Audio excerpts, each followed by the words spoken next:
Welcome back to ఈ తరం కథలు. ప్లీజ్ ముందుగా వీడియోకి ఒక చిన్న లైక్ చేయండి. లైక్తో పాటు హైప్ ఇవ్వండి. కొత్తగా ఎవరైనా మన ఛానల్ని చూస్తే ప్లీజ్ సబ్స్క్రైబ్ చేసుకోండి. ఈరోజు కథ మిస్టర్ యాటిట్యూడ్ విక్రాంత్ పార్ట్ 123.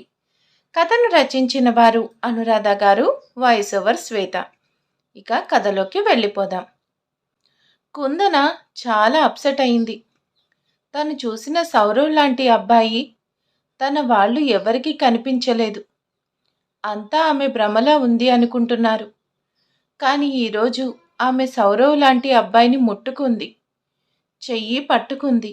అది భ్రమ ఎలా అవుతుంది? అదే మాట భరత్తో చెప్తుంది. నేను సౌరవ్ని చూశాను, నా చేతులతో తాకాను. అది భ్రమ కాదు, నన్ను నమ్మండి అంటుంది కుందన. కుందన ఆవేదన అర్థం చేసుకొని భరత్ ఒక నిర్ణయానికి వచ్చాడు. కుందన, నువ్వు చెప్పింది నేను నమ్ముతున్నాను. వెంటనే ఆలయంలో ఉన్న సీసీ కెమెరాలు పరిశీలించి సౌరవ్ పోలికలు ఉన్న కుర్రవాడు ఉన్నట్టయితే అతడెవరు, ఎక్కడుంటాడో తెలుసుకొని వెళ్ళి కలుస్తాను, సరేనా? నువ్వు అప్సెట్ అవ్వకూడదు, ప్రశాంతంగా ఉండాలి అన్నాడు. కుందన కళ్ళు తుడుచుకొని, హా అలాగే అండి, మీరు నా మాట నమ్మారు, నాకు అంతే చాలు. వెంటనే వెళ్ళి ఎంక్వైరీ చెయ్యండి అని చెప్పింది కుందన. భరత్కి నమ్మకం లేకున్నా ఆమె భ్రమపడుతుంది అని రుజువు చెయ్యాలి అన్నట్టు భరత్ ఎంక్వైరీ మొదలు పెట్టాడు. అక్కడికొచ్చిన అంబికకి కుందన వద్ద ఉండాలని, తనకి పని ఉంది అని చెప్పి వెళ్ళిపోయాడు భరత్. కుందన అంబికతో భరత్ ఎంక్వైరీ చేస్తున్నట్టు చెప్పింది. బయటకు వచ్చిన భరత్ విక్రాంత్కి ఫోన్ చేసి విషయం చెప్పాడు. అంతే. విక్రాంత్ ఆశ్చర్యపోయాడు. ఏంటి, వదిన మళ్ళీ ఆ అబ్బాయిని చూశానంటుందా? భరత్, నేను వస్తున్నా, ఆ గుడిలో ఏవైనా కెమెరాలు ఉన్నాయేమో చూద్దాం అని చెప్పి వెంటనే టెంపుల్కి చేరుకునే పనిలో ఉన్నాడు. విక్రాంత్ వెనుక బాలు కూడా ఉన్నాడు. విక్రమ్ చేతిలో ఫోన్ రింగ్ అయింది. చూడబోతే ఆ ఫోన్ చేస్తుంది స్వీటీ. విక్రమ్ లిఫ్ట్ చేయగానే ఆమె స్వీట్ పెడతాను, ఎక్కడికి రావాలి అని అడిగింది. ఎదురుగా అమర్నాథ్ కోపంగా ఉన్నాడు.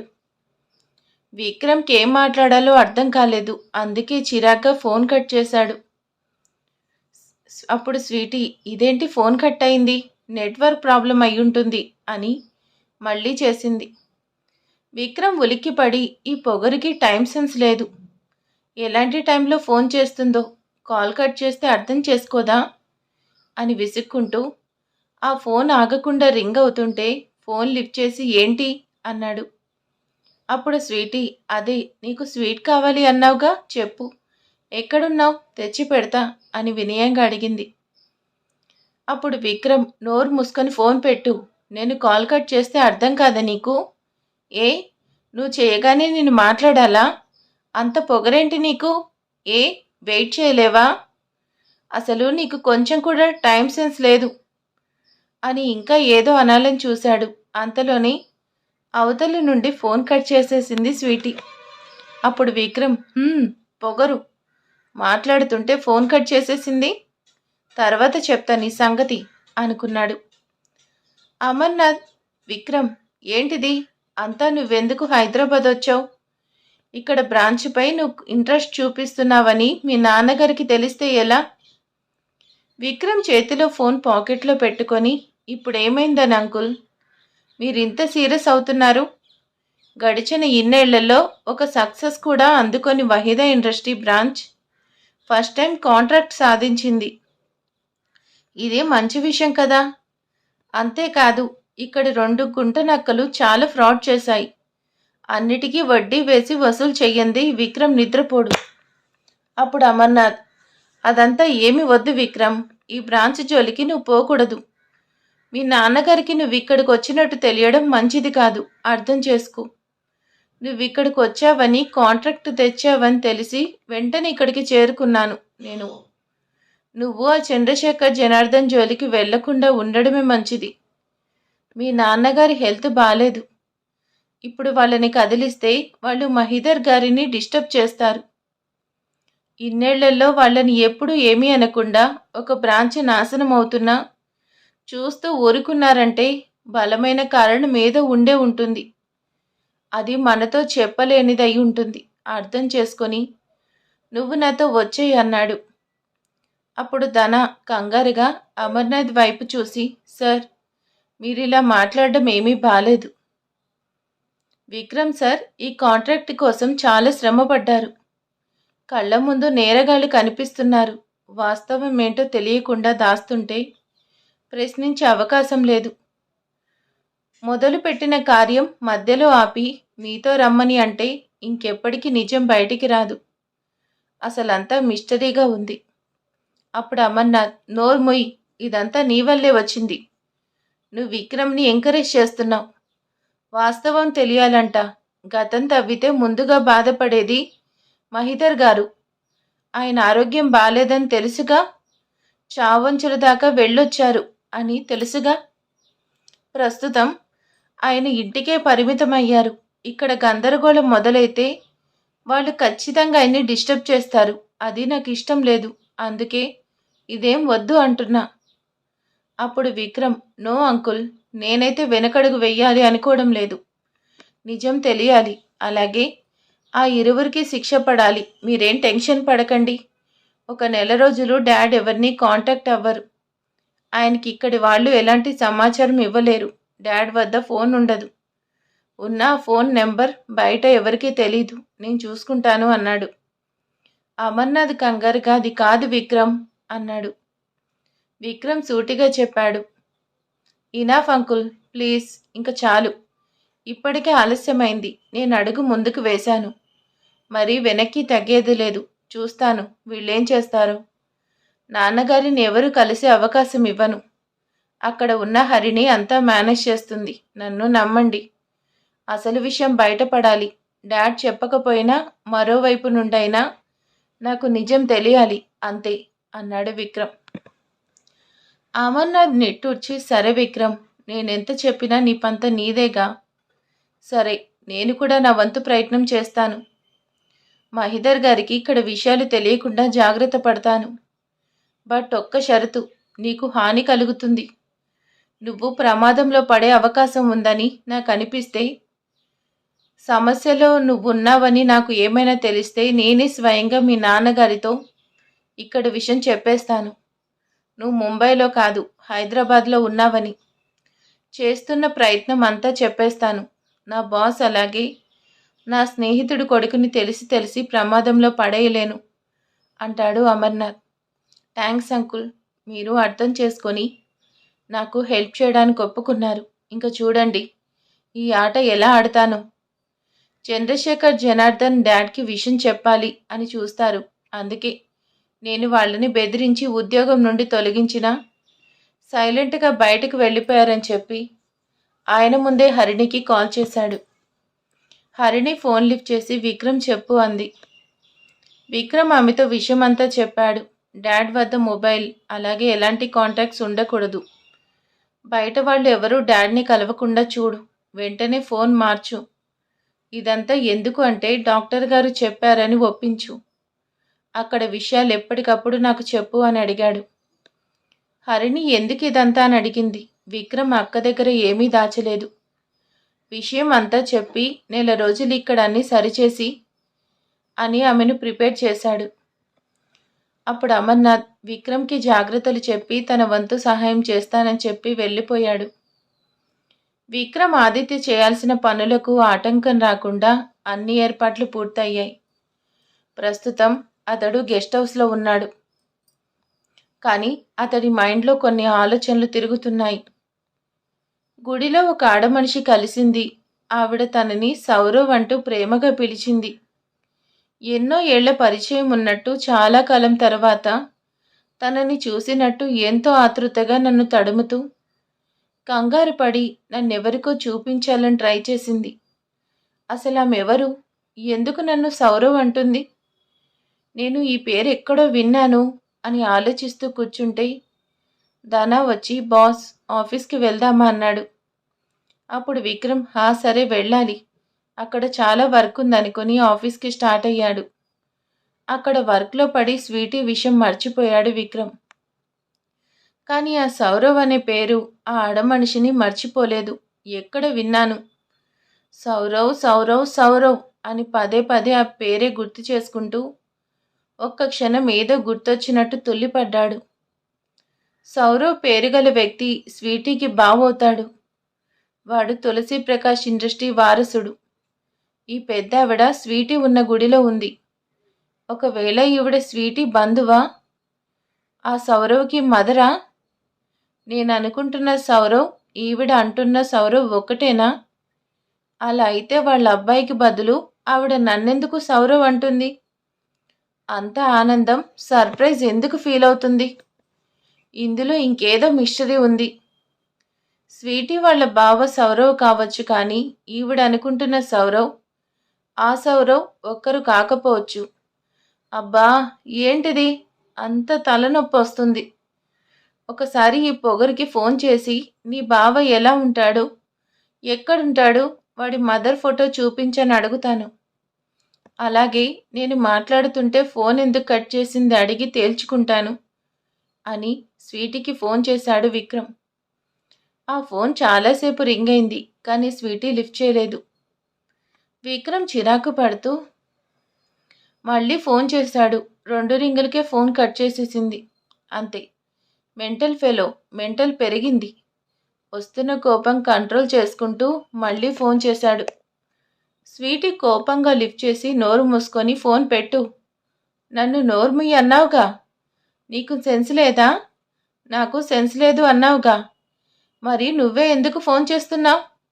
కట్ చేశానంటే తెలియడం లేదా బిజీగా ఉన్నాను అని? ఏ, నువ్వు ఫోన్ చేయగానే నేను మాట్లాడాలా? వెయిట్ చేయలేవా? బిజీగా ఉన్నాను, నాకు ఫోన్ చేయకు, అంతే అని కాల్ కట్ చేసింది స్వీటీ. తన మాటలు తనకే రిటర్న్ గిఫ్ట్గా ఇచ్చింది స్వీటీ. విక్రమ్కి పిచ్చి కోపం తెప్పించింది.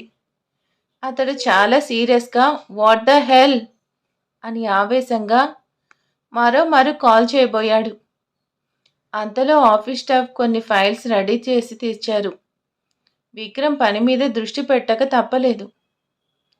ఇన్నేళ్లలో జరిగిన నష్టం, చేసిన మోసం అంతా అతడి టేబుల్ మీద పెట్టారు అక్కడి స్టాఫ్. విక్రమ్ వాటిని పరిశీలిస్తూ మనసులో అనుకున్నాడు, స్వీటీ, నీ పొగరికి నా మెంటల్ ఎలా ఆన్సర్ ఇస్తుందో చూస్తూ ఉండు. ఎంత పొగరు నీకు, తప్పకుండా నీకు పనిష్మెంట్ ఉంటుంది అనుకుంటాడు విక్రమ్. హరిణి నాన్నగారు మీ హెల్త్ విషయంలో కేర్ తీసుకుంటున్నాము. డాక్టర్ గారు చెప్పారు మిమ్మల్ని కొద్ది రోజులు ప్రశాంతంగా ఉండే విధంగా చూసుకోవాలని. ఇక్కడే ఉంటే మీరు ఇంటి దగ్గర ఉంటూనే ఆఫీస్ వ్యవహారాలు చూసుకుంటారు, టెన్షన్ పడతారు. అది మీ హెల్త్కి మంచిది కాదు. మీరు ఇంకేం చెప్పినా నేను వినను. విక్రమ్ ఆర్డర్ వేశాడు. మీకోసం super location farm house ready చేయించాడు. వాడిక్కడ లేకున్నా అన్ని ఏర్పాట్లు చేసేశాడు. మనం వెంటనే షిఫ్ట్ అవ్వాలి అంటుంది హరిణి మహిధర్ రాజు గారితో. అప్పుడు మహిధర్ అర్థం కానట్టు చూస్తూ, అదేంటి హరిణి, నాకు ఇక్కడ బాగానే ఉంది, విక్రమ్ ఎందుకు టెన్షన్ అవుతున్నాడు? ఇదంతా అవసరం లేదు అంటారా ఆయన? హరిణి ఏదో చెప్పాలని చూసింది. అమర్నాథ్ ఎంట్రీ ఇచ్చి, సార్ ప్లీజ్ మీరు మొండి చేయొద్దు. డాక్టర్ క్లియర్గా చెప్పారు, మీరిక్కడ ఉండడం, ఈ వాతావరణం మీకు సేఫ్ కాదు. అప్పుడు మహిధర్, అమర్ నీకేమైంది? నువ్వు కూడా అర్థం లేకుండా మాట్లాడతావేంటి? సార్, మీరు నా బాస్గా నా మాట వినకపోతే నేను మీ స్నేహితుడిగా చొరవ తీసుకుంటున్నా, తప్పదు. మీ హెల్త్ కంటే మాకు ఇంకేది ముఖ్యం కాదు. అమ్మ హరిణి, కార్ రెడీగా ఉంది, నువ్వు నాన్నగారు స్టార్ట్ అవ్వండి, నేను కావలసిన వస్తువులన్నిటినీ ప్యాక్ చేసి తెస్తాను. అప్పుడు మహిధర్ విసుక్కుంటూ, అరే అమర్, నేను విక్రమ్తో మాట్లాడాలి అని ఆయన ఫోన్ కోసం చూశారు. హరిణి ఆల్రెడీ ఆయన మొబైల్ ఆఫ్ చేసి దాచిపెట్టింది. అలాగే తన ఫోన్తో విక్రమ్కి ఫోన్ చేసి ఇచ్చింది. మహిధర్ గారు విచిత్రంగా చూస్తూ విక్రమ్తో మాట్లాడుతున్నారు. నాన్న విక్రమ్, ఏంటిదంతా? అసలు ఎందుకు ఈ ఏర్పాట్లు? విక్రమాదిత్య ఫీల్ అవుతూ, సారీ డాడ్, తప్పడం లేదు. మీకోసం నేను రిస్క్ తీసుకోలేను. మీరు కొద్ది రోజులు ఆఫీస్ వ్యవహారాలు, బయట విషయాలు తెలుసుకొని టెన్షన్ పడకూడదు. అన్నిటికీ దూరంగా ఉండాలి. మీరు ఇంకేం చెప్పినా నేను వినను. మీ మొబైల్ నెంబర్ చేంజ్ అవుతుంది. ఎవరు మిమ్మల్ని కాంటాక్ట్ అవ్వరు, మీట్ అయ్యి డిస్టర్బ్ చేయరు. అక్కడి వర్క్ అమర్నాథ్ అంకుల్ చూసుకుంటారు. అలాగే నేను అక్కడ లేకున్నా వర్క్ అంతా మేనేజ్ చేస్తాను. ప్లీజ్ డాడ్, నా మాట వినండి, నా కోసం అంటాడు విక్రమ్. కొడుకంత ప్రేమగా తన కోసం ఏర్పాట్లు చేస్తుంటే కాదు అనలేకపోయారు. చిరునవ్వు నవ్వుతూ చెప్తే వినరుగా అని కూతురుతో అక్కడి నుండి బయటకు వెళ్తూ వెంట ఒక సూట్ కేస్ మాత్రం పెట్టుకున్నారు. అమర్నాథ్ లోపల టెన్షన్ అవుతున్నా పైకి నార్మల్గా ఉన్నట్టు చూస్తున్నారు. ఆ కారు అలా వెళ్తుండగా ఆ ఇంట్లో ల్యాండ్లైన్ రింగ్ అయింది. ఆ ఫోన్ ఎవరు చేస్తున్నారో ఆ మాత్రం అమర్నాథ్ ఎక్స్పెక్ట్ చేయగలడు. అందుకే సీరియస్గా ఫోన్ లిఫ్ట్ చేసి హలో అన్నాడు. అవతలి వ్యక్తి చంద్రశేఖర్. చాలా కోపంగా, మహిదర్ గారు, మీ మొబైల్ ఆఫ్ చేశారేంటి? ఇక్కడ మీ అబ్బాయి ఏం చేస్తున్నాడో మీకు తెలుసా అన్నాడు. అమర్నాథ్ కోపంగా పిడికిలి బిగించి, ఎవరు మీరు? మహిదర్ ఎవరు? రాంగ్ నెంబర్ అంటూ ఫోన్ కట్ చేసి రిసీవర్ పక్కన పడేశాడు. విక్రమాదిత్య అనుమానం నిజమైంది. వాళ్ళు సార్ని కాంటాక్ట్ అవ్వాలని చూస్తున్నారు. వాళ్ళకి ఛాన్స్ ఇవ్వను అనుకుంటూ ప్రస్తుతం మహిదర్ ఎక్కడ ఉన్నది ఎవరికి తెలియకుండా జాగ్రత్తలు తీసుకొని అక్కడి వర్కర్స్కి ఎవరు వచ్చి అడిగినా సార్ ఎక్కడికి వెళ్ళింది తెలియదని చెప్పాలి అని ఫోన్ డిస్కనెక్ట్ చేసేసి అక్కడి నుండి వెళ్ళిపోయాడు అమర్నాథ్. ప్రస్తుతం మహిదర్ గారు ఎంతో ప్రశాంత వాతావరణంలో మంచి ఫామ్ హౌస్లో ఉన్నారు. ఆయన అక్కడ ఉన్నట్టు ఎవరికీ తెలియదు. విక్రమ్కి అమర్నాథ్ విషయం చెప్పాడు. నువ్వనుకున్నట్టే ఆ చంద్రశేఖర్ మీ నాన్నగారిని కాంటాక్ట్ అవ్వాలనుకున్నాడు. అప్పుడు విక్రమ్ సీరియస్ అవుతూ, అసలు వాళ్ళ ధైర్యం ఏమిటి? దాగి ఉన్న నిజం ఏమిటి? నాకు తెలియాలి. అంతవరకు వదిలేది లేదు. ముందైతే వాళ్ళ అవినీతి అనకుండా అంతా ఉంది. అనకొండ అంత ఉంది.